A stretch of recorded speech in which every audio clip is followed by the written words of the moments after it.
to think that I wasn't wild enough, but I won't waste my time trying to figure out why you playing games, what's this all about? And I can't believe you're hurting me. I smoked your blunt, what a difference. What you smoke in there, you ain't smoke with me, but I guess it was all the best of weeds. Oh, smoke.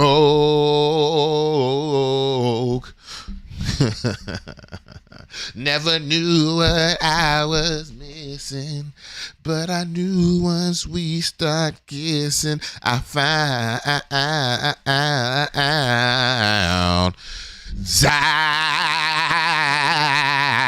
all right, sweetheart, you can start the show. You can go ahead and start the show.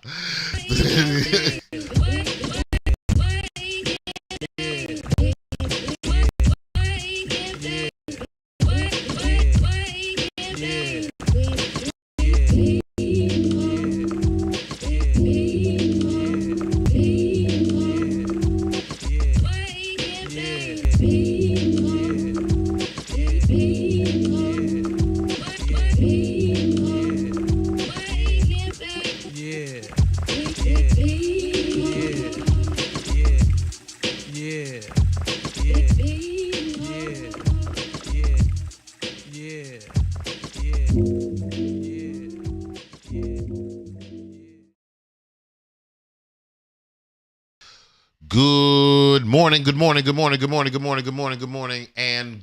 morning. Welcome back to another episode of Awake and Bake with BeMo.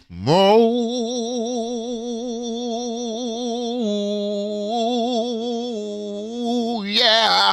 Whew. Had a lot to get out there. Good morning, everyone. I am your host, your culture correspondent, your analyst, your writer of the new blueprints, Bryant Brown, but the folks always remind me to BeMo. I got braids this morning.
And there will be times where people know, like people within the family know I'm right, but no one will stand up for me.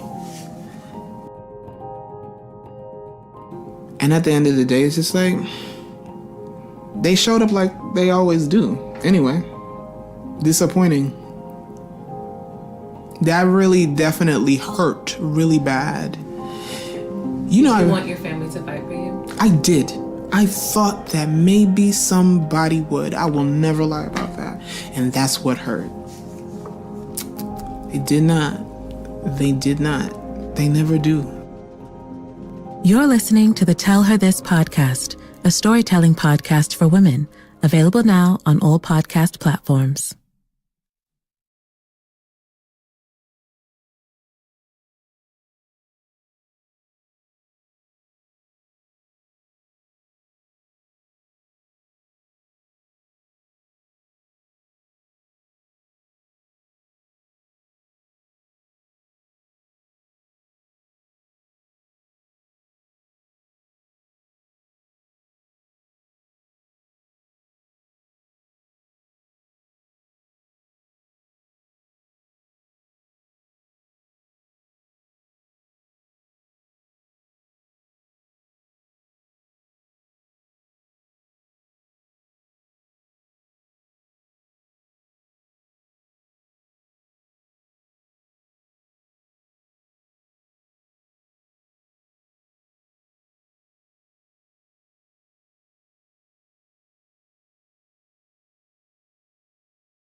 Okay, it's back.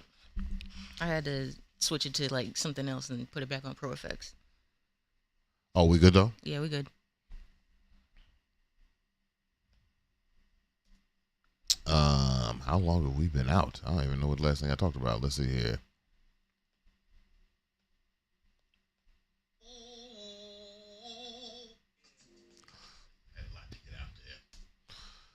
Good morning, good morning, good morning. Welcome back to another episode of Wake and Bake with BeMo. Yeah. This is your chance to get this is your chance to understand all the things that are going on with blackness, through blackness, by blackness, from blackness, for blackness. I am your culture correspondent, Brian Brown, but the good folks remind me to BeMo before we even get going on to another thing. I just want to make sure we say good morning to the rubber bands that hold my hair ends together. Okay. The coconut oil to moisturize my face. Let's say good morning to the lady of the house. Good morning, lady of the house. Good morning, sweetheart. Oh, Jordan said it's his B-Day. Good morning. Good morning, Jordan. Happy birthday. Would you turn 23 again? Hey, man. Also want to give a huge shout out to the Rochelle podcast, Tell Her This podcast. Make sure you go check this out on all social media platforms, Tell Her This Pod or tellherthispod.com. Also giving a shout out to the Washington Informer Bridge, WIBridgeDC.com or at WIBridgeDC on all social media platforms. Make sure you go check out the new Blueprint newsletter happening at BeMoBrown.substack.com so you can stay tuned to all the machinations that happened. And the last thing that we actually published from the new Blueprint newsletter was the Paul Robeson Negro of the Week last week. When I try to get a Paul Robeson Negro of the Week out again this weekend. So excited to share those things with you. We have a great show for you this morning. I believe we have some very interesting topics.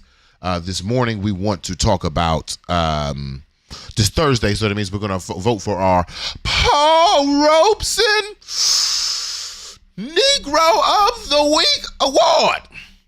In addition to the Paul Robeson Negro of the Week award, we're also going to talk about quite possibly my favorite topic, which is Jada Pinkett Smith. But we're going to start this morning's conversation with, a reaffirmed reason why we do this show, sweetheart. And that is the Crown Act. Now, to those of you who are listening we did, or if you just tuned into the show, we did all the shout outs and stuff before, so we're just going to jump. We was having some audio issues a little earlier, so we're going to jump directly into our first topic. And the first topic is the Crown Act. The Crown Act, sponsored by Dove, is a North Star for an individual like me because it is the perfect example of the marriage between a corporate organization matching with grassroots efforts to make sure that there are social, cultural, political laws to ensure that black folks have equity in this country. And I just mean a very simple definition of equity of do we belong here? Can we be here without any prudence, without any justification of why we shouldn't be here without it? And because these poppies are directly in front of my face, I'm going to have one. So, sweetheart, as before we even get to talking about the Crown Act, I want to tell the people the first time that I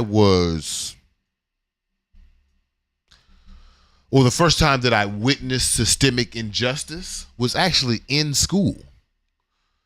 And by systemic injustice, I don't mean like the girls didn't like me because I was dark skinned, or it was weird that I was the only black kid in certain classes from a student perspective. I mean from the first time that I witnessed systemic injustice from a system was the school system being systemically unjust towards me. Okay. When I was in middle school, as with any other middle school boy, I found myself, maybe not any other middle school boy, but in middle school, I found myself in a lot of administrative trouble. From my memory, it feels like I was in the office talking to the principal at least once a week. And how did this have an effect on my classroom learning? It didn't, because I was smart. I grasped on the concepts very quickly, did my homework. So I was a 3.8 student throughout all of middle school. Yeah. Let me take it back. I was a 3.7 GPA student all through middle school. And so I kind of noticed 6th through 8th grade that, my behavior was being scrutinized more than other individuals, but it didn't really dawn on me. It didn't really hit me until I got in trouble I smacked this little white girl's butt, which was sexual harassment, which I accepted my consequences for the time. But the school wanted to give me 20 days of out-of-school suspension for sexual harassment. And in the handbook of that school, it said that the maximum punishment for sexual harassment was 10 days in school suspension. Mm-hmm. Now, sweetheart, at the time in Missouri, any more than 15 days of being suspended outside of school in the public school system in Missouri at the time means that you were automatically sent to the alternative school. Okay. The alternative school is when they focus more on behavior correction rather than educating the student. Right. So they wanted to give me 20 days outside of school suspension for an infraction that only counted as 10 days of in-school suspension. So my mother saw this and was like, boy, you did wrong, but I'm going to go fight for you. I'm going to be your defense attorney. And sure enough, she surveyed, she looked through all the records, she asked other black parents, and she created a report that basically stated that black kids in the school were being suspended at like a 5-6 time higher rate than other kids, all other kids at the school. And black kids at the school maybe made up 7% of the population. That's crazy.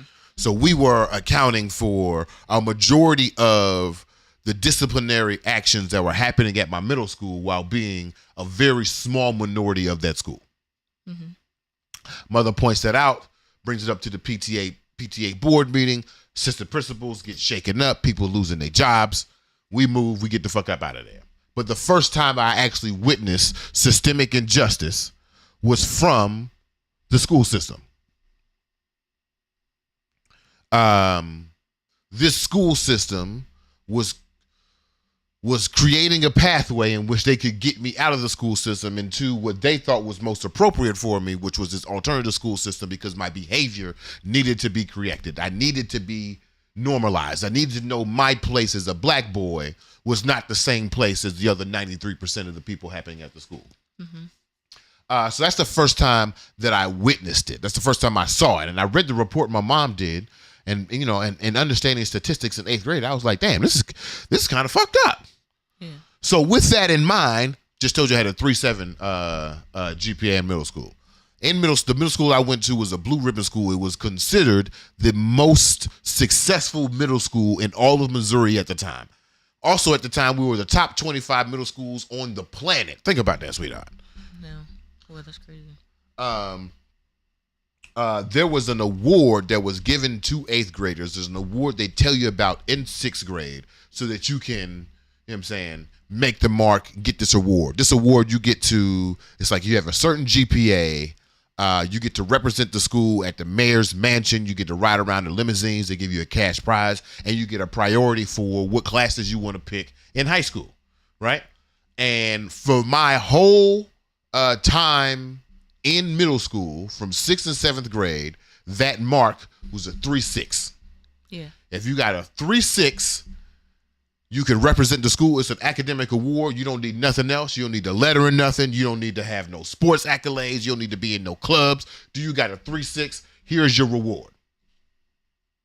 When I get to 8th grade, the last quarter, they put the list, because back in my day, you didn't have emails. You didn't have tablets. So they pasted the list on the wall, sweetheart. And I look on the wall, and it says the governor's award. And then under the governor's award, it has the requirements, which I skim over because I'm like, oh, it's been a 3.6 this whole time. And I'm looking on the list. I don't see my name. I got a 3.7. I don't see my name on the list, sweetheart. So I'm scrolling down. I'm looking down the list because there's another smart black girl in the class. Her name is Brianna. I'm looking down the list. Brianna's name not on the list. I'm like, okay. I'm looking for Larry, because me and Larry, we got different classes, but we got the same grades. Larry also has the 3.7. So I'm looking on the list. No Larry either. The 3 smartest black kids with the highest GPAs is not on this list. So I look back up the list. I see the description. They have changed the requirements to you must have a 3.75. Wow. And no disciplinary actions. This is an academic award, right. But somehow the requirements from this award that have been in place for the last 2 years, the Northern Star that I was aiming at has been changed when there has suddenly been 3 black kids who are supposed to be on this list. And you know what we could do about it, sweetheart? What? Nothing. The 3 of us, we went to our principal. We staged a walkout with the black kids. We told our parents. We told the PTA. And the school said, policy changed. That's insane. Policy changed.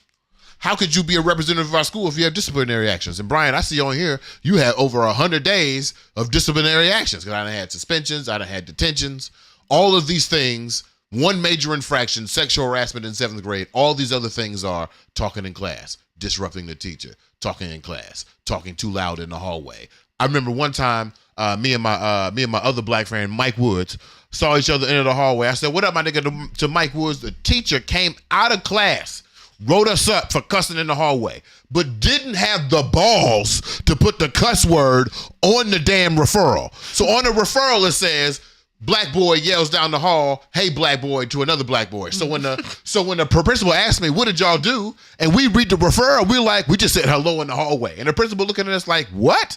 Y'all must have been too loud. 2 days of suspension, wow. In school suspension." What?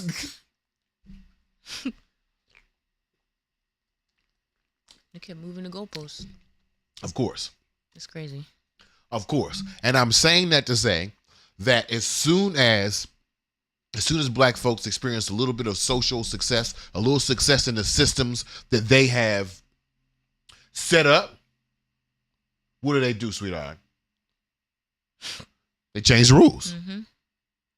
And that brings me to the Crown Act. Today, that brings me to the Crown Act. There is a 17-year-old boy. His name is Durrell George from Texas. Durrell George has been suspended from his school for 31 days because of his hair. Put it up, sweetheart. Put it up. I think it might be the first one. Of course, and I found this out through my man, Ben Crump, who was on the case. And the thing that makes it sad, the thing that makes it sad about this whole situation, my man, what's his name again? Daryl George is being suspended and now is being sent to an alternative school because he has been suspended for too many days, specifically because of the style of his hair. In the student handbook of this school, I forgot the name of the school, this high school he goes to, Bitch Nigga High School, let's go with that. At Bitch Nigga High School, there is a student policy that says that boys' hair cannot be over a certain length. So what does my man Daryl do? Does like any other black boy, cool. If it don't need to be a certain length, baby, it ain't no thing. I put it up. It ain't on my shoulders. It ain't on my collar. I'm good. In addition to that, in Texas, they have just passed their own version of the Crown Act. The Crown Act, which states that you cannot discriminate against somebody. You cannot put rules against somebody based on the style of their hair. Go to the second slide, sweetheart, so we can read directly from the law. Matter of fact, read the law for me, sweetheart.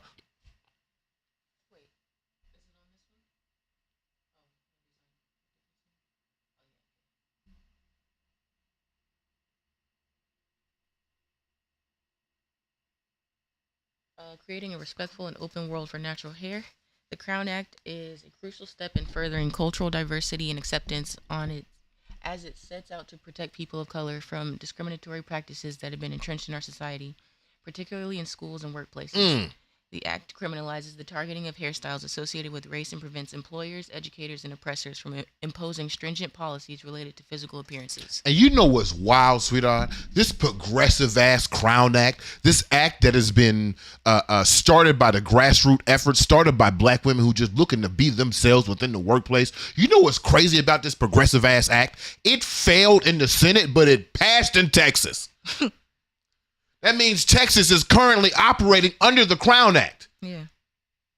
So, go back to my mans. So, when the parent of Daryl George says to the school, this is violating the Crown Act, when the federal judge in Texas says that your policy is violating the Crown Act, you know what the school does? They change the language in the handbook to go from boys can't have a certain style below their neck. Now their hair can't be a certain length below their neck. Why? Because the Crown Act protects style and not length.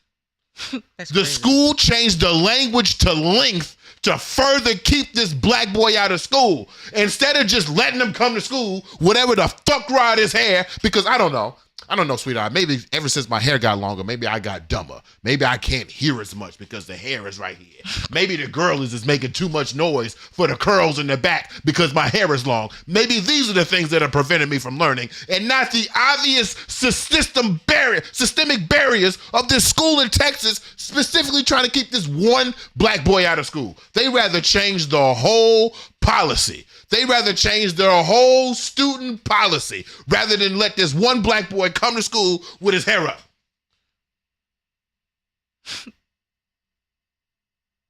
And what's crazy is because they changed the policy, it no longer violates the Crown Act. So they can keep this black boy out of school for as long as they motherfucking want to.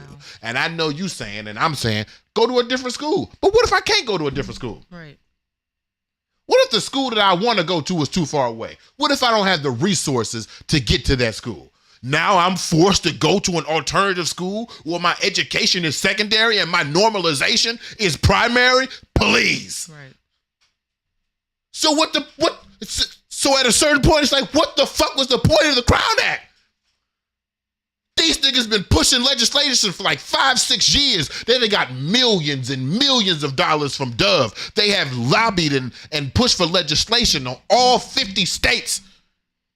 And yet in 27 of them states, it's still illegal for black women, black folks to wear the hair they want to. And even in the states where the Crown Act has been passed, they can simply just change the policy to go from style to length and keep your black ass out the club. What are we supposed to do? That's why we got new blueprints. That's why we got new blueprints. That's why we got new blueprints. We're going to create strategies so we can get around these things. I don't know what the strategy is today. I know we a solution-based podcast, but I'm looking at this young man, and I'm thinking what his mother said. Like, damn, I put his hair up. Damn, I put the hair up. Let me tell you something. As a locked man, you're not cutting these off. You might as well try to kill me. You're not just cutting these off because because of a fucking policy a school made up specifically to keep me out of school. Get them, Ben Crump. Sue they asses. And also, in these situations, I feel like we need like an exclusion for when he applies to college. You know what I mean? Yeah. You know what I'm saying? Because they going to see that 30-day suspension and be like, damn, son, why you was suspended for 30 days? And they got to have a conversation about his hair, and then the PWI is going to be like, you couldn't just cut your hairs, and the black school is going to be like, well, your grade's not high enough, and we don't know if we got enough money to let you in. We need an exclusion for this man. Get this man into college. Get this man into school. Make sure he gets the education that he needs. Matter of fact, make him a hairdresser. Get this nigga to be a hairdresser or whatever the fuck you want to be. We got any comments, sweetheart? Several good mornings. Kendall said, locks looking immaculate, by the way. Oh, I appreciate you. Lay your house, hook me up with some braids. I gotta record a music video today. You know what it is, Kendall. You know what we're doing today.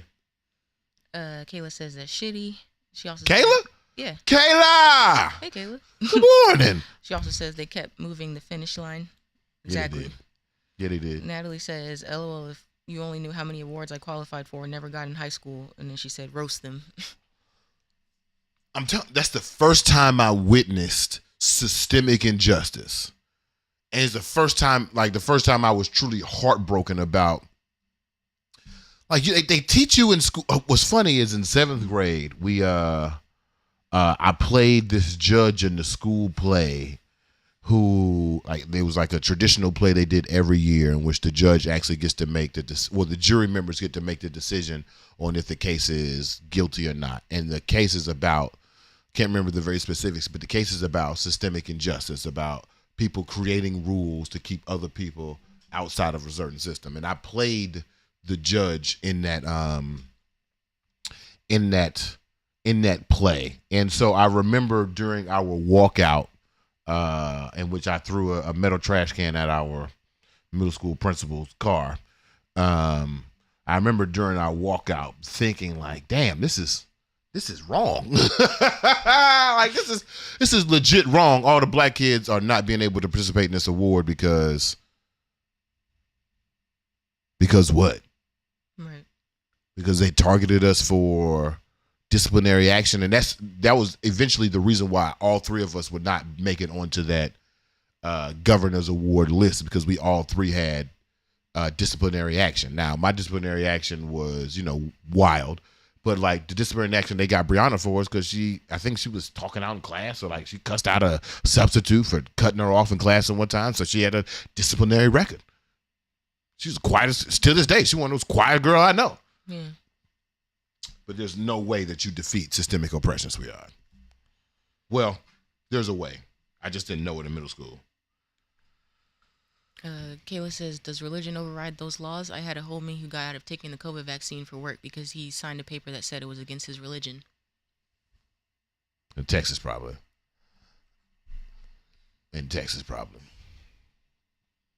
That's just crazy, though.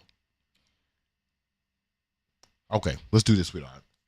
Wait, I want to say something. Oh, go ahead. I'm just thinking about the fact that, is this boy so dangerous that you need to change whole policies just to prevent him from going to school? And I don't mean dangerous like in the literal sense, but like, are you so threatened by what's growing out of his head that you need to prevent him from getting an education? Like, that's just crazy to me. If I put on my Southern racist hat,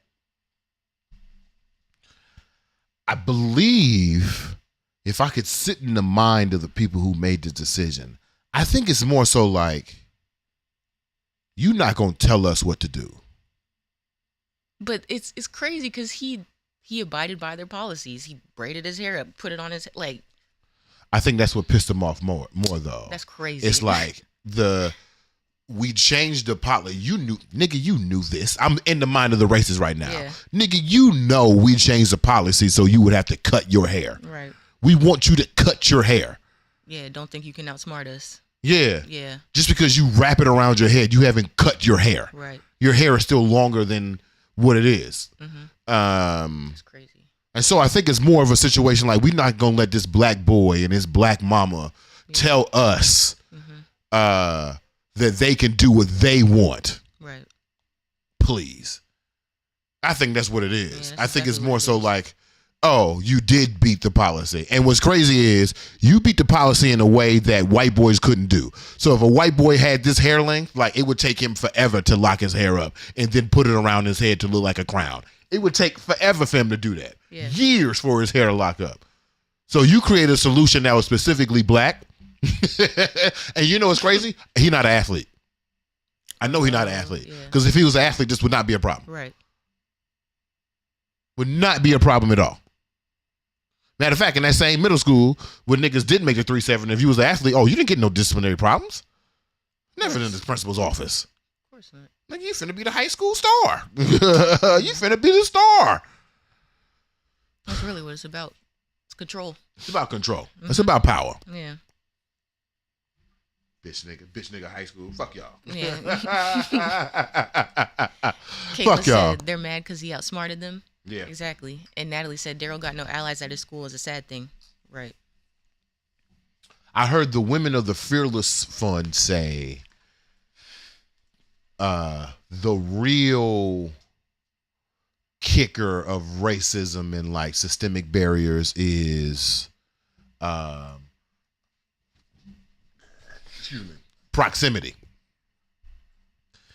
Right? So like y'all black, y'all smart, y'all been in these situations.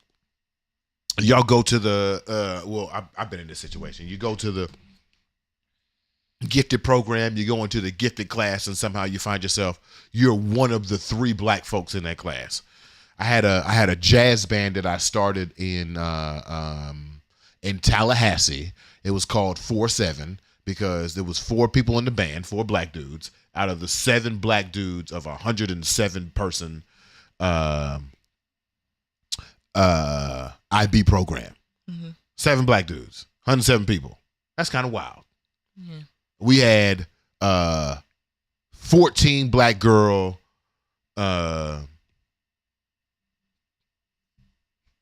peers. Yeah.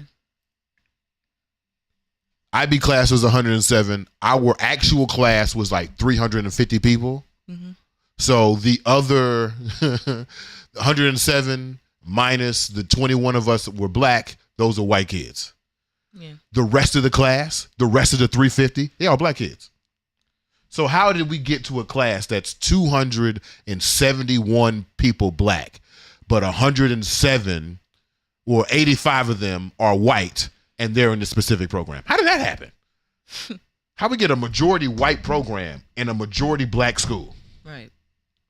How? Systemic injustice. This is the first, as I'm thinking about it, these are the first times that I'm witnessing, like, wait a minute. What? Why do I go to an all black school, but when I go to the gifted classes, I'm the only black kid in class? Wait a minute. Right. You can't make this up. What's Natalie up? said, y'all, the school is called Barbers Hill High School. That's crazy. You fucking lying. Yeah, I know you fucking lying. It's called Barbers Hill High School. That's insane. Wow. All right, y'all. With that, we're going to take a quick break. We're going to watch a little Odd Mojo Space. Make sure you check that out. Kayla, make sure you watch Space. It's a good video by my girl, Odd Mojo. Odd Mojo is an artist right here based out of the DMV. I think you know Odd Mojo. Yeah, you know Odd Mojo. Definitely check out this Space situation. We'll be right back. We're going to fix some of these lights. I look super brown right now. I don't mind it, though. We'll be right back with more Wake and Bake with BeMo. And get your blunt manifestations ready, all right? It's about that time.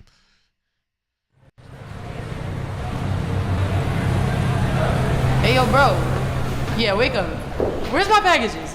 It's in the back. Bro, you do this every time. Oh, shit. What's good, bro? It's so good to see you. Yo, it's been a minute. I know. Where you Hey, man, what you been up to? I'm good, bro. I'm kind of tight because he keep fucking up my packages. Oh, losing my them every God. week. You know how it be over Yeah, here. it's always something with the concierge.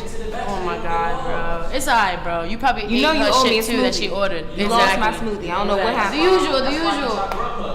But what's up, though? What's up with you? Going to that rooftop party. You going tomorrow? Oh, where? Oh, see, I don't know. I'm about to start writing some music. I'm in my vibe. I'm having a lot of thoughts about stuff. Okay, I feel What about that. you? You go? I just thought the anniversary for me and Davon's tomorrow, so we may slide or I don't know. Yeah, you on that cuffy shit. I know feel what I'm you. saying? I might be- Well, let me know. Hit me up, and I'll pull up with you if you go. You be off your solitude vibes, so I don't know. You know if you I'm really always wanna on my pop out. space vibes. I like my own space. You already know. Okay.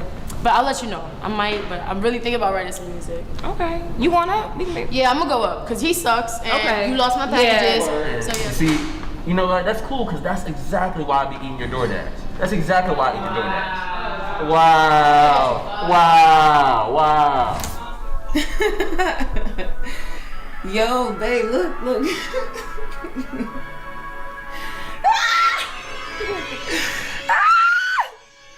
Yo, do you see this? TikTok is so wild. Like, yo, wait, where you going, babe? Babe, where you going? Ayy, yo, I need some space right now. I need some space. Yeah, I need some space right now. I need some space right now. I need some space. Whoa, hey, yeah. I need some space right now. 6 feet away, get your own J, nigga. I'm smoking on a personal, ayy, oh, and this is personal, whoa. Be careful of the energy you project. Sign telling me you don't really care. Living life on the edge, nah, I don't want that near. Yo, they say a lot of things, but they don't really mean it. Hey, whoa, I can tell that you're fiending, whoa, for my company. You wanna be all over me, manipulate, project. No, I gotta protect my space. Hey, whoa, hey, I need some space right now. I need some space. Yeah, I need some space right now. I need some space. Whoa, 6 feet away, get your own J. I'm smoking on the personal. Hey, and this is personal. I'm going on a trip. Need some space like Capricorn is. So please respect this. It don't got nothing to do with ya. I'm finding my bliss. Setting boundaries you cannot bound. I need some space right now.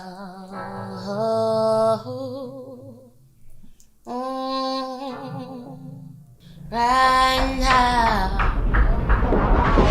Get in touch with my life. It's a beautiful sight. Do you know that we celestial beings? We are all stars, yet we are not the same. Growing tall from the plains, sprouting real high, oh my, manifested from the skies. Oh yeah, my circle real small. Keep my family around me like we fast and furious tall. Need some space from around y'all. Yeah, I need some space from around y'all. I need some space right now. I need some space. I need some space right now. I need some space.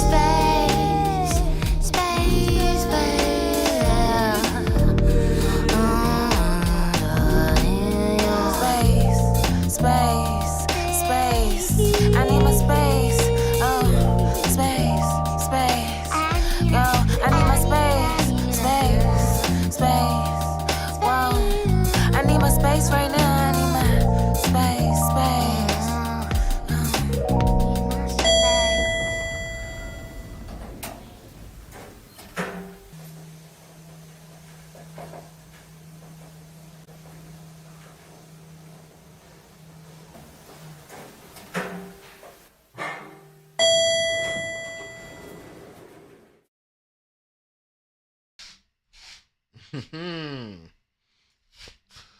Welcome back. It's just us now, okay? It's just us. We let the people on Instagram go. It's you and I and you and I. Thank y'all for watching Space. Definitely, definitely. Oh yeah, it looks good. Yeah, it looks good. Pass me a tip when you're over there. So, let me get a tip. Huh? Make sure y'all go check out Space by Odd Mojo on all platforms that you listen to your music, and listen to your music videos. My man Kendall Wake and Bake with BeMo Night directed and shot the video. It looks beautiful. Still love it. You be on your solitude vibes. You be on your coffee shit. Wow. A lot of good quotables from there. I'd love to see an Odd Mojo full episode. You know, niggas should just start making pilots. Like, this is, you know what I'm saying? Let's just make episodes of television. Who knows if it goes anywhere? We'll just make one episode. That is my jam. You be on your solitude vibes. Kayla said that's her mood. A word? Yeah. We see you, Kendall. Oh, yeah. Right. My man gonna be Hype Williams out here. Mm-hmm. Kayla, I don't know if you heard this, but Kendall said this is his best work. Yeah. I'm trying to be messy. All right, y'all get y'all blunt manifestations ready. It's about the time. I did not finish rolling the blunt. So give us some roll the blunt conversation. Go. Go. Yeah, what we need. Well, what's our next conversation? The next thing we're going to talk about is Jada, but I don't want to get into that till we have our blunt manifestations. Or I guess if you want to start manifesting, you can. I went first on Tuesday. Oh, damn. I can't manifest and roll at the same time. Okay. Okay. I would like to manifest a safe weekend for everyone. Yeah. Cause. Oh, it is homecoming weekend. Yeah, shit's crazy right now.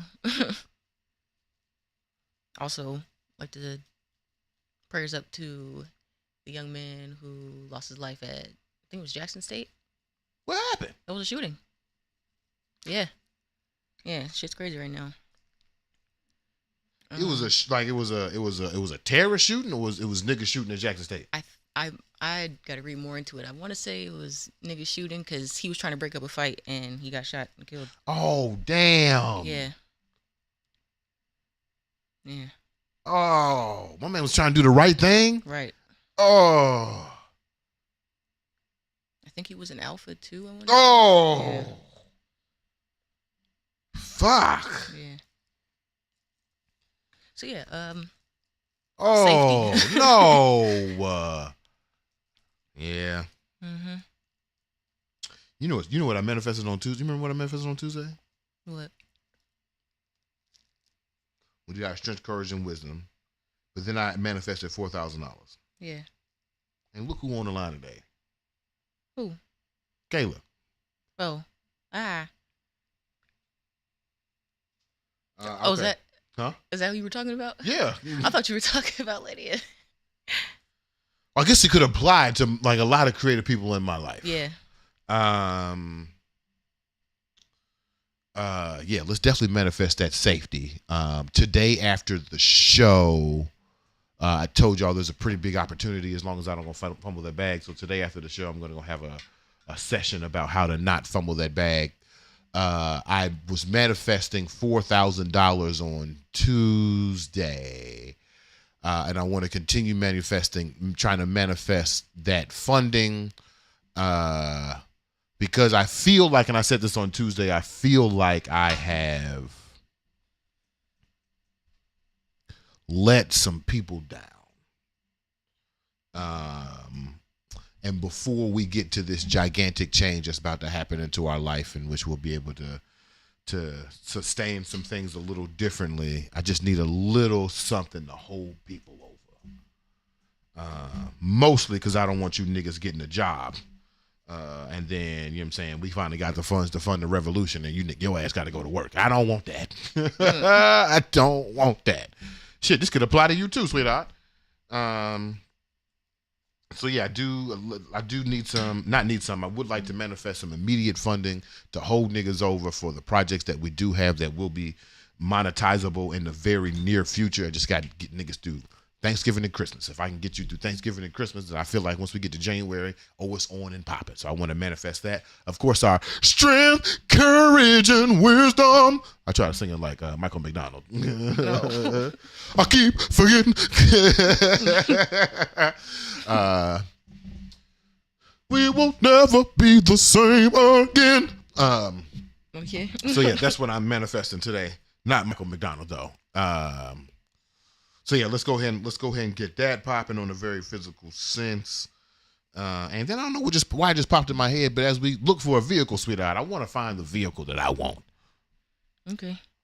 You know, I've told this story. I've told this story before, but when we got the PPP money and we got all the uninsurance money from the pandemic, I had about $10,000 in my lap to go buy a car.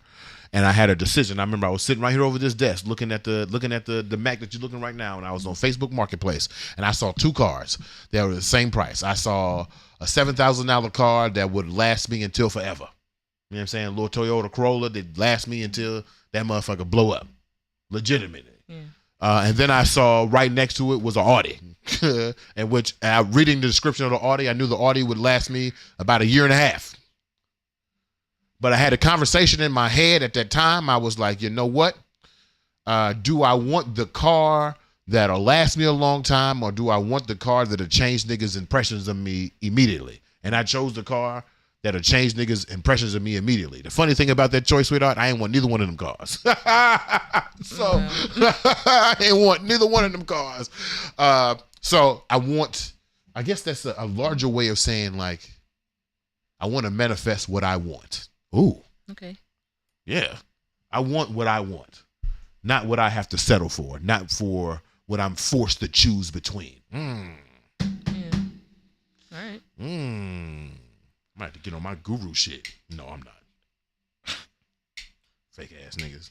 I knew this light was going to take a shit on me this morning. I knew it. All right. Kendall says, it's already yours, my man. I'm going to pray for you to seal the deal. Still, that's my manifestation. Did I seal the deal? That's kind. Wow. That's kind. Pass me the blue lighter on the floor, sweetheart. Pass me the boot. I can't find the other one. Is it under the couch? Yeah, get down there. The lady house is bent over right now, y'all. Hey. No good. Let me see. They empty? Oh, some juice in there. All right, we got one more topic we want to get through this morning, sweetheart. Sweetheart and the Wake and Bake with BeMo Nights. As we are letting our manifestations soak into the universe, I have to ask a very important question, sweetheart. Okay. Why are niggas mad at Jada? I mean, I have an answer. You want to give me your answer now, or you want to wait till the selected answer section? I don't know. Well, I kind of want to give you an answer, and then go ahead, give me an answer now. Let's see. Then let's see if we agree or not. I think it's because she's telling all their business. That's what I feel like. You think that's what it is? That's what yeah. Interesting. I wish it was that simple. I wish niggas was like, damn, she telling all the business. Put up the first picture, sweetheart.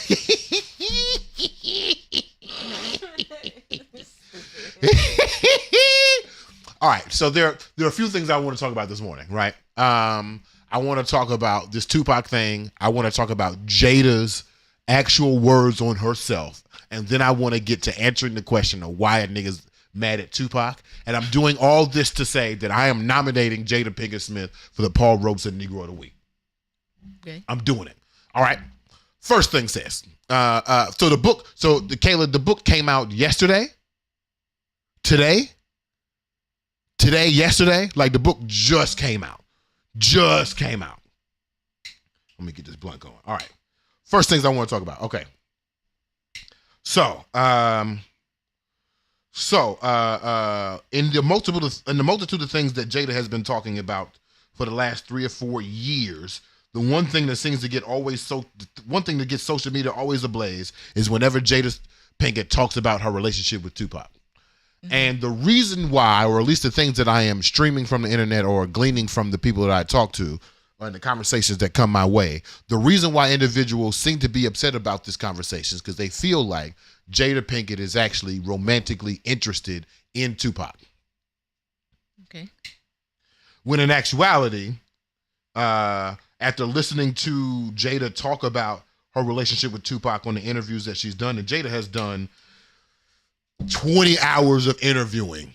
Like if you go onto YouTube right now, anybody that Jada wants to talk to or has invited Jada to talk, she's going to talk to him. Yeah. And these are not short conversations. There is one conversation I have been working my way through. It's 2.5 hours long. My goodness.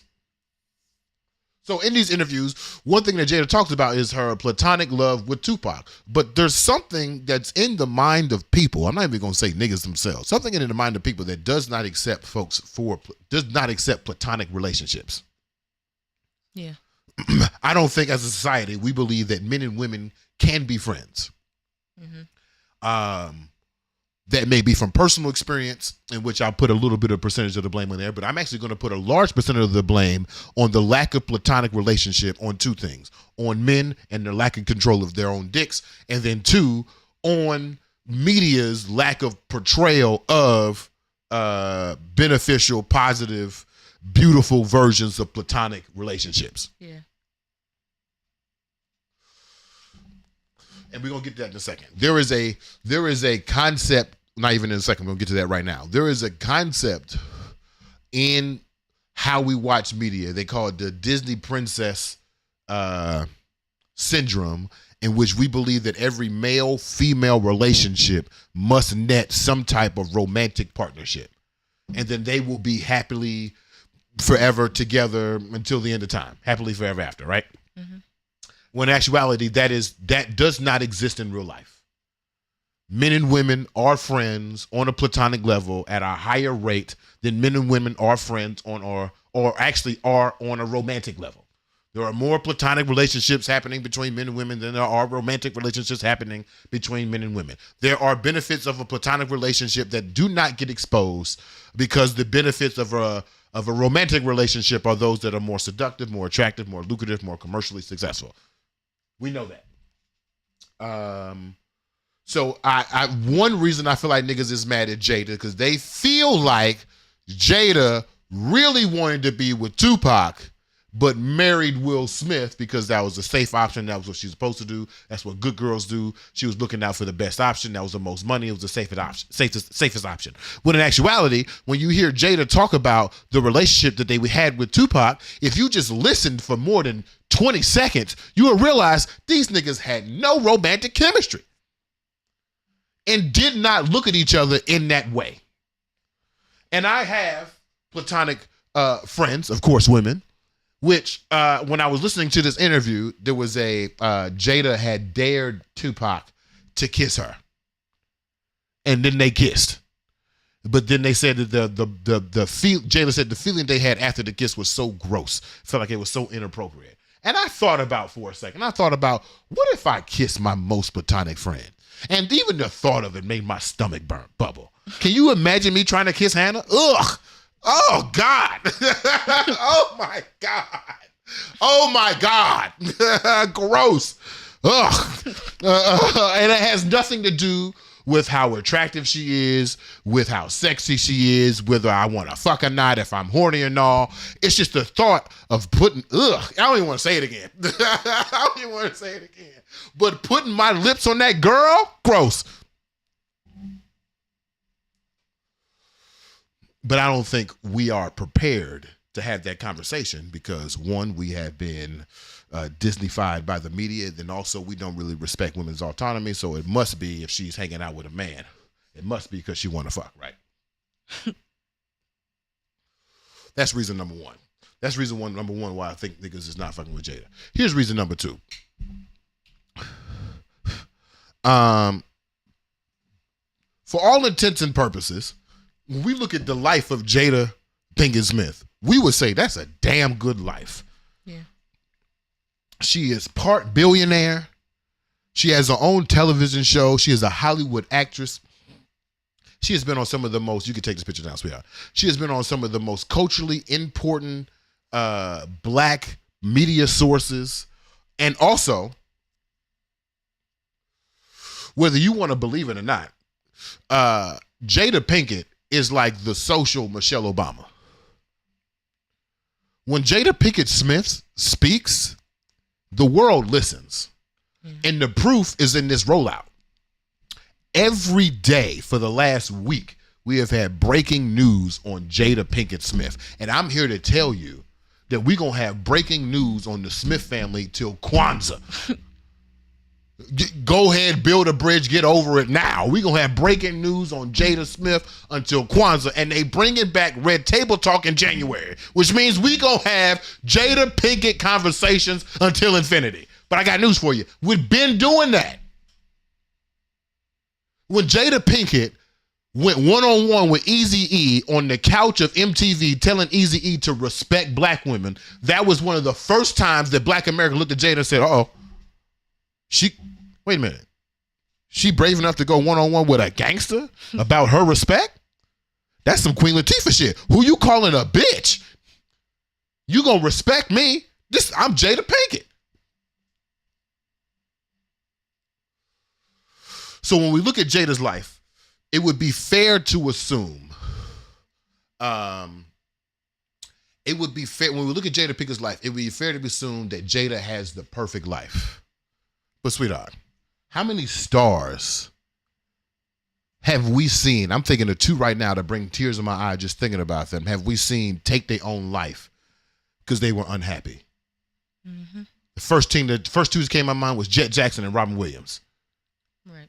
These two individuals, I wanted to be Jet Jackson so bad. I wanted, he got to kick it with the Beyonce. He had a hometown and he was a TV star. You talk about three things I want to do. I want to kick it with Beyonce. I want a hometown. I want to be a TV star.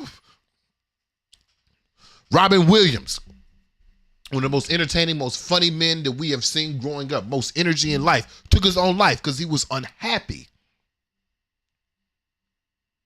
Play the clip, sweetheart. Because when I hear Jada, when I'm watching the interviews, I'm hearing people talk about Will, hearing people talk about Pac, I'm hearing people talk about the entanglement, I'm hearing talk about being a bad wife. But what I'm not hearing is probably the most important thing from this whole rollout, the importance of this whole book. Hit the clip, sweetheart.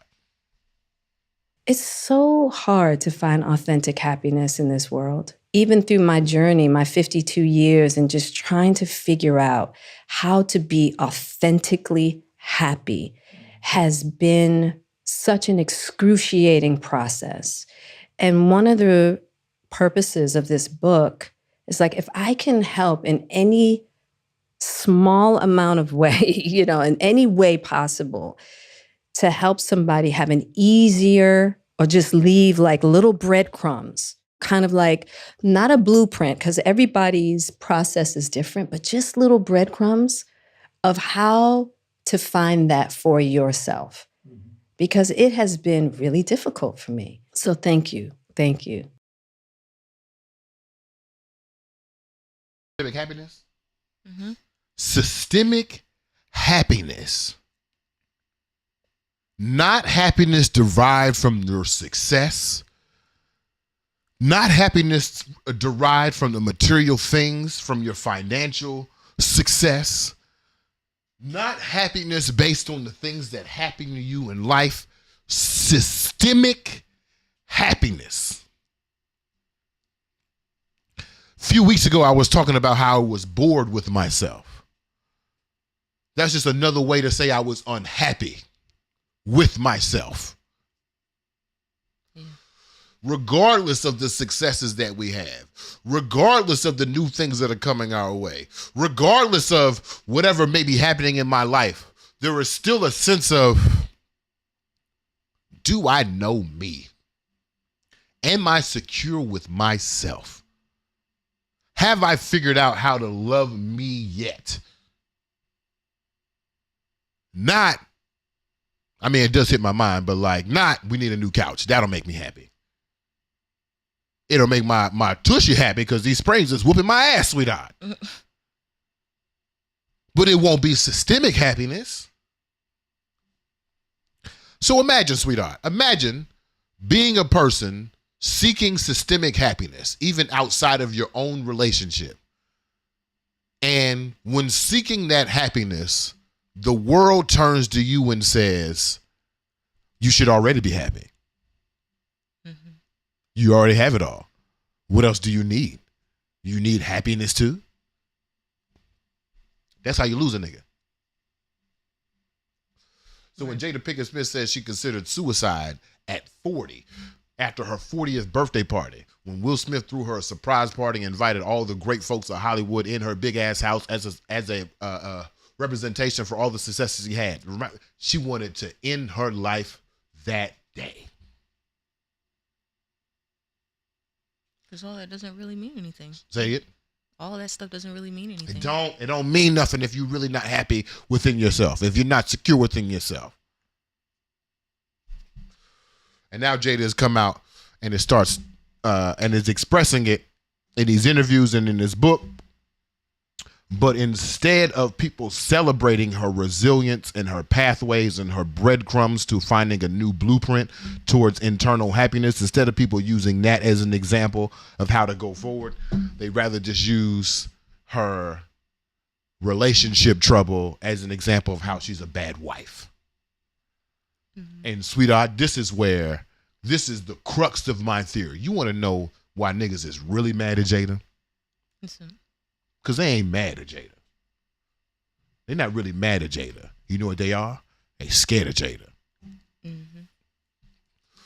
They scared that a beautiful black woman, successful in her own right, successful as a part of a relationship, kids, big home, lots of money, could say that she's still unhappy. And her unhappiness has nothing to do with you as a man. Mm-hmm. That one morning, she could realize within herself the things that she has accepted for tokens of happiness are not actually tokens of happiness.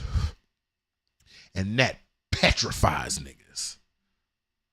That women could have their own autonomy, have their own sovereignty, be of their own mind, make their own choices, figure out who they are independently, infinitely, and live outside of this marginalized world that men, husbands have created for them. Play the next clip, sweetheart. Because as I don't even consider Stephen A. Smith to be a son of Samuel, but this is what niggas think. Go ahead. Jada Pinkett Smith, that's fucked up. Let's talk about the role of a wife. At least from the perspective of just sparing him. I'm not getting in the right or wrong. It's none of my business. I don't know about them. I don't want to know. But I know that it is uncomfortable and grotesquely unfair to emasculate your husband publicly. Publicly. He's Will Smith. How much smaller do you want to make him? How much? I mean, damn. Come on, Jada. This is wrong. You can't do this. You can't treat that man like that. It's none of our business.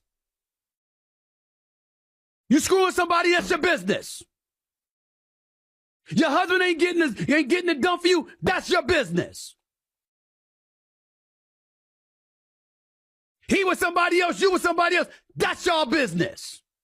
You ain't got to be like that. Especially while you still married to him. Get a divorce, give up the money. Got a prenup? Don't take anything from him. You got skills. You got a career. It ain't his. But how much do you need? Anything to get this to stop. Every time I see Jada Pinkett Smith talk about Will Smith, I cringe. And I have nightmares for any and every single man out there who once had a loving woman they pledged their life to, only to turn around and to watch them talk about you in a fashion that can only shrivel you to this. There it is. He said the quiet part out loud. Imagine simply asking for space to find happiness so that you don't kill yourself. And the response is, how dare you embarrass your husband? How dare you minimize your husband? Bitch, I'm talking about my life. Right. How to save my life. I love you, but this ain't about you. Sweetheart.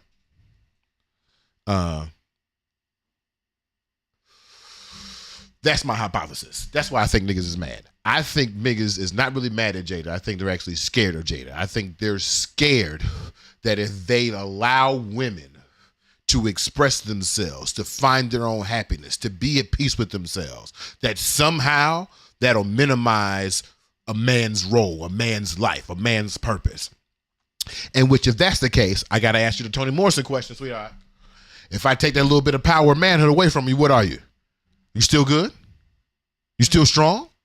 Are you still smart? Or is the only way a man can be a man is if women kneel? Right. Is the only way a husband could be a great husband is if women kneel? The Lord said, girl, you need to submit. Anyway, what's the we got any comments, sweetheart? Oh, that's not where I'm finishing. 3 reasons why niggas are scared. Niggas are scared because they don't understand platonic love. They don't understand that women have the infinite capacity to love a nigga as strong romantically as non-romantically and provide support for this individual, even if the reward for that support is not pussy. Niggas are scared of Jada because they are scared of women being systemically happy because they feel like that systemic happiness might minimize them. And they are saying that quiet part out loud. And Jada Pinkett Smith with a bold face, blonde, bald hair, tangerine one-piece suit, standing resilient in her power on book tour, writing unworthy. You know what's crazy? At the beginning of this interview, Jada Pinkett Smith said she didn't feel like she had enough of a story to write. Wow. I'm about to write a story about my slow haul junior year stroll team. And I feel like it's rich and in depth. But somehow Jada Pinkett feels like she didn't have a story to write? Please. So for her resiliency, sweetheart, for her boldness, as I think Kayla said a second ago, for her bad girl behavior, I would like to formally nominate Jada Pinkett Smith for the Paul Robeson Negro of the Week Award. Do you accept my nomination? Yeah, I accept. You got any comments? You got any comments?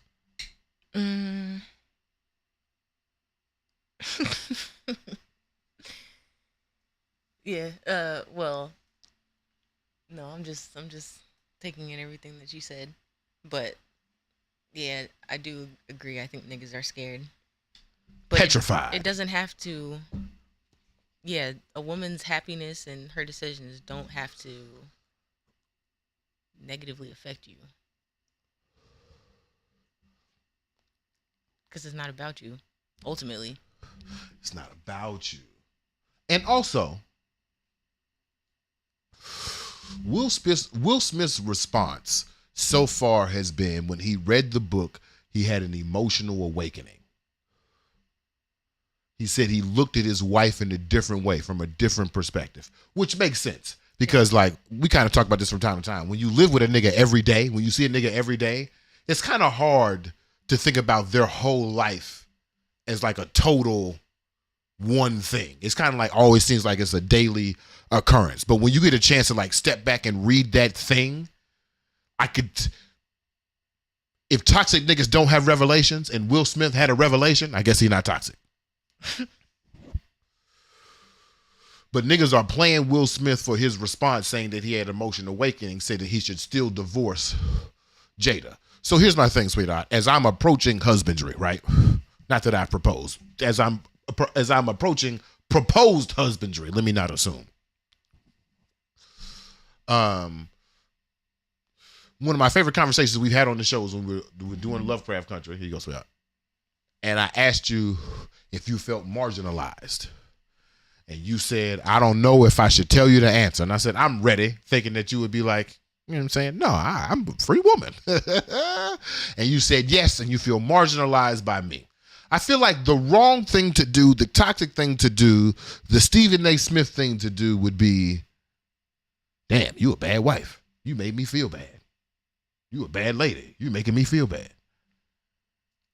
Isn't the right thing to do here, isn't the most appropriate thing to do here, isn't the pro-partnership thing to do here to hear how your partner feels and then make adjustments from there?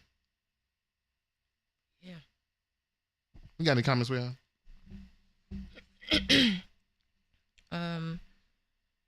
Kayla said, damn, all this talking and memes about Jada in the book just hit the shelves. Wild. It just hit the shelves. Right. We ain't even got to the entanglement yet. We ain't got to the entanglement yet. We ain't got to our relationship with the kids yet. We ain't really started talking about her mama yet. We still at Will. Kendall said, best rollout ever. For this book? Yeah. Oh yeah, I might buy it twice. Jolito Holmes Music said, go back and watch the episode of A Different World with Pac. That must have been some good ass acting. Laughing face. The fact that he dared her to kiss him must be considered. They tested the threshold. Right. I mean, like, if that's just your friend, like, nah, you wouldn't even say, I dare you to kiss me. You know what I mean? But I don't know. And then he said, I ain't mad at her though. Kayla said, the world has the good girl conditioning. That type of bad girl behavior isn't palatable yet. And Kendall said, if Will likes it, I love it. I would just hate to see him leave us early because he's being hurt, but can't go public with all of his thoughts and emotions like Jada can. Interesting comments. I appreciate them. And we running on time. So I'm going to ask the lady of the house. It's time to vote for the Paul Robeson Negro of the Week. This week we have had I guess we could say 3 nominees. I'd say Jada Pinkett for her resiliency and boldness to find systemic happiness. I would say Ben Crump, the mother of Daryl George, and Daryl George for testing the Crown Act. And then also on Tuesday, we nominated our girl, what's her name? Miriam Stokes. Miriam Stokes for archiving the Black experience in time and then digitizing those things so that we can see ourselves in time. So those are our 4 nominees, sweetheart. If any other Wake and Bake with BeMo Nights have any Paul Robeson Negro of the Week nominees, definitely drop those into the comments. I just saw the other day, speaking of comments, that you have to be a Twitter Blue member to comment on the live videos. Oh, really? Yeah. Wow. That's crazy. So if there are any other Paul Robeson Negro of the Week nominees, I'd love to hear them. Or if you have a vote, let's hear that vote. Lady of the house, I want to hear your considerations and then your final vote, please.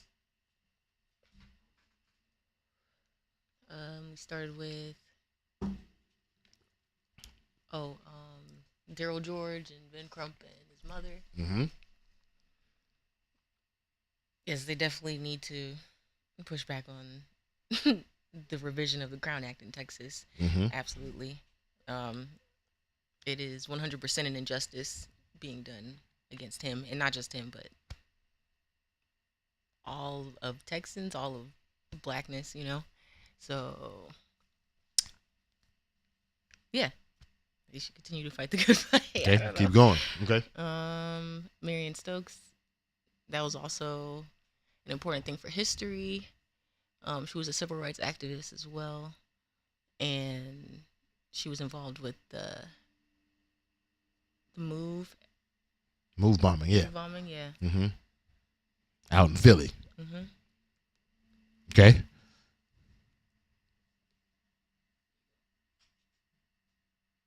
And Jada Pinkett. Yeah, it's a difficult thing to open yourself to public judgment, public perception, people's opinions, and then to also bring your relationship into that. It takes a lot of courage, a lot of resiliency. So people have been unfair to Jada throughout the past few years. So I respect what she's doing. Yeah. Okay, we got some comments. Natalie said Will had a memoir too.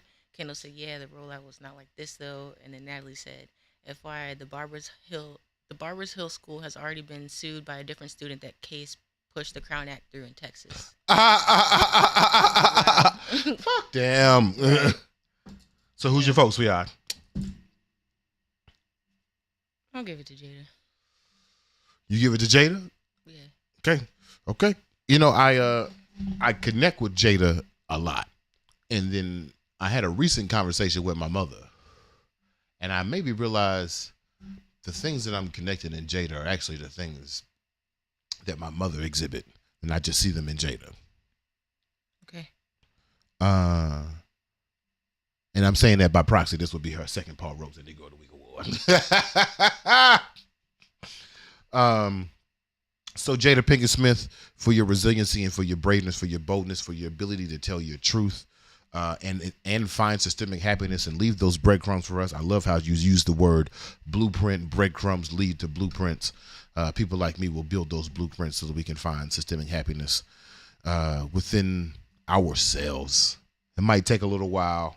We might face and fight public shame, but still we have to be able to tell our stories and tell them boldly and tell them honestly. So we appreciate you, Jada Pinkett Smith. You are our Paul Robeson Negro of the Week award winner. Woo!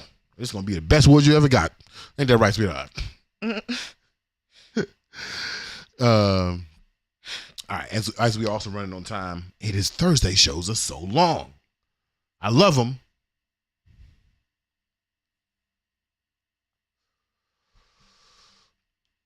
You know what time it is, though, sweetheart?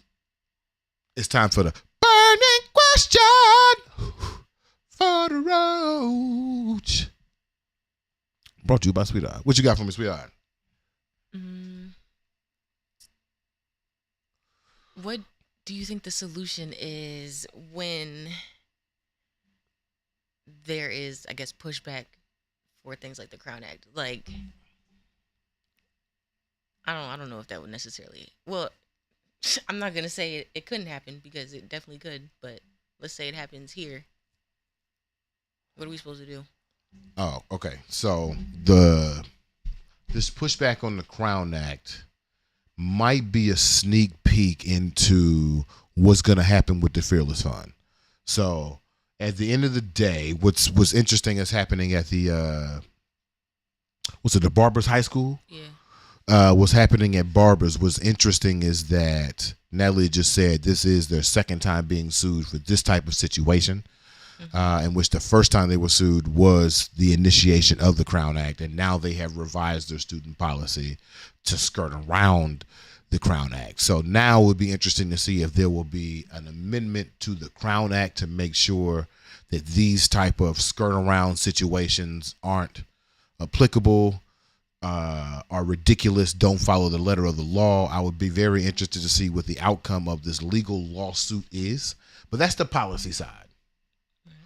What are we supposed to do on the cultural side? Like, I feel like the mother styling the boy's hair around his head to skirt the length of his hair conversation, that was a great solution. Right. Okay. But then what are we supposed to do about white folks still thinking we're not supposed to be in these situations? So I heard Dr. Carr talk about how the Fearless Fund got into the situation where they could be sued for discrimination. And it sounded a little victim blaming, but the overall thought process was that this wouldn't happen in our proposed homeschools of the future. Mm-hmm. No kid is getting suspended because of their hair. Actually, the only way you get suspended in our homeschools of the future is if you don't wear a bonnet. When you know we're going to be taking a nap in class.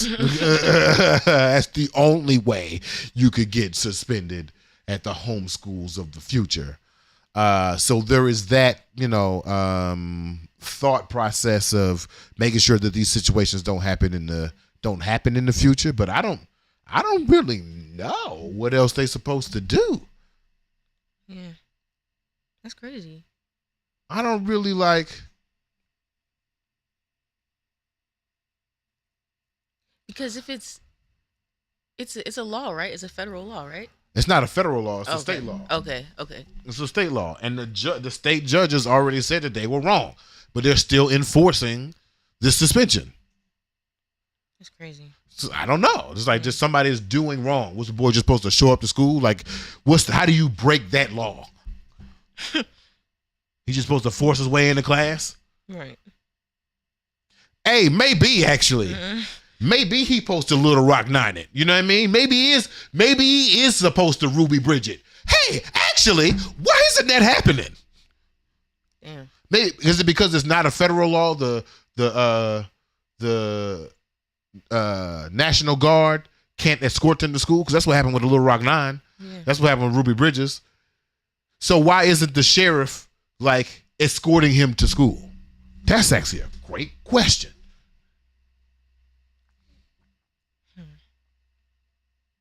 If the judge said it was wrong, why isn't the state enforcing the law?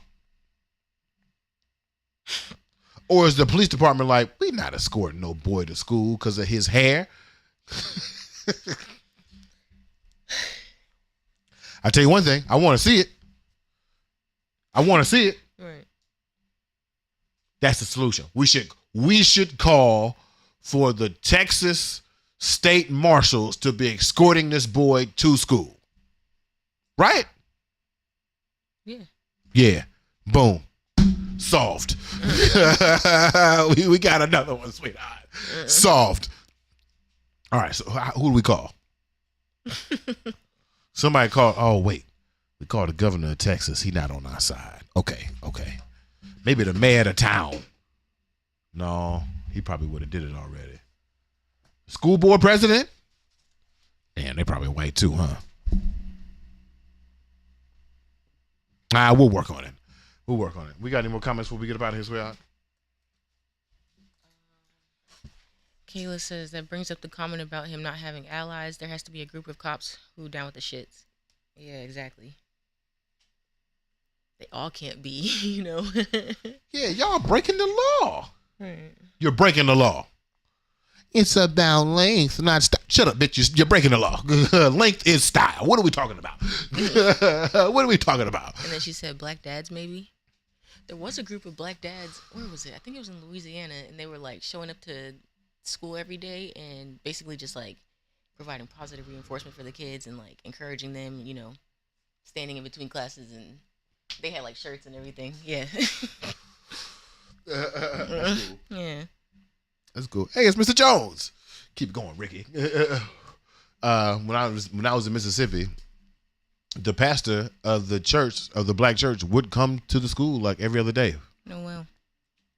He kicked it with the principal. He hang in the lunchroom, hang out in the hallway. He would do exactly what you was talking about. He would just be there. Yeah. Like, all right, cool. It wasn't even weird. It's like, all right, cool. Yeah, right. And then Kendall said, bring back the Black Panthers. Yeah, definitely that. Mm-hmm. They did come back. This was Neo Black Panthers. I don't know if they're doing that, though. Right. Yeah, escort that baby into school. Let's get it done. All right, sweetheart. Done. Huh? He almost done. Isn't he 17? Yeah, junior. Right. Yeah, his junior year. He missed the first 31 days of school. That's crazy. That's crazy.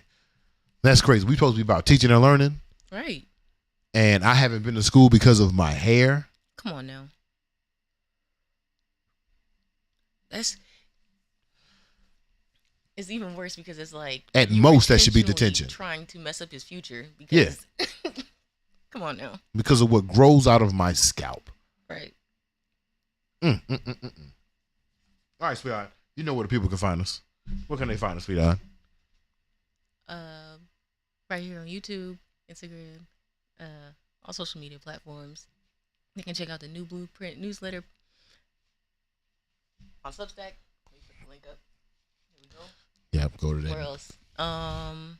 Check out the New Blueprint podcast, the Blue Notes podcast. Blue Notes podcast. Right there. Yeah, and what else? What else we got going on? We shot a music video today. Oh, yeah. No, I didn't load it up. I'm saying, should we let the people hear the song? But I didn't load it up. Don't worry about it. You said no? No. You said no. All right, y'all. We'll see y'all on Tuesday. Thank y'all for joining us.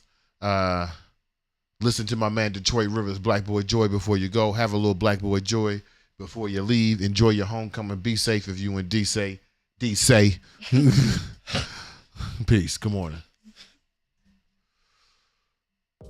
Hold on tight, let this feeling slip away. Your city, yeah, happy feelings. Frank Beverly and Maine, don't be amazed. Find yourself, learn your joys and pains. Live your voice and sing. The sounds of your heart, don't you worry about a thing. And don't forget your lyrics. This is a reminder of joy every time you hear it. Just know that your birthright is joy. Smile, you get very contagious once you share it. Let love loose, don't fear it. Just that black boy joy. Black boy joy up on your brain. Let this black boy joy give you some game.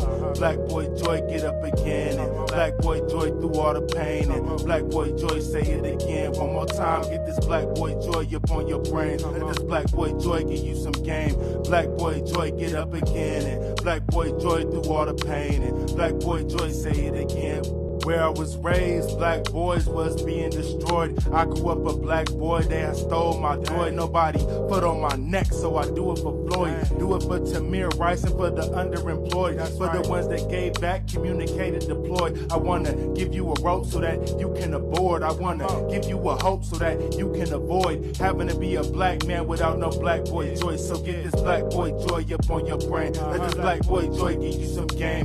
Black boy joy get up again. And black boy joy through all the pain. And black boy joy say it again. One more time, get this black boy joy up on your brain. Let this black boy joy give you some game. Black boy joy get up again. And black boy joy through all the pain. And black boy joy say it again. For us, it's easier to go to jail than to go to college. Rather us be entertainers than be getting knowledge. They funded our own genocide. The word is power. Killing niggas in every song. I think it's coward. Easier to act tough when you in doubt because the world incriminates us. Cause we in doubt. Now we afraid of our own kind and it's really wild. I think they got us backwards, but I figured out it's easier to fit in than it is to stand out. So I'm black boy joy when I'm cruising around. And I'm black boy joy fresh hitting the town. And I'm black boy joy dancing cleaning the house. And I'm black boy joy when I go for a hike. Been black boy joy since I was riding a bike. My son black boy joy and that's crazy to me. I was miserable growing up, I really hated it, G. But the world is much bigger than I was able to see. So get this black boy joy up on your brain. Let this black boy joy give you some game. Black boy joy get up again. And black boy joy through all the pain. And black boy joy say it again. One more time, get this black boy joy up on your brain. Let this black boy joy give you some game. Black boy joy get up again. And black boy joy through all the pain. And black boy joy say it again. Smile.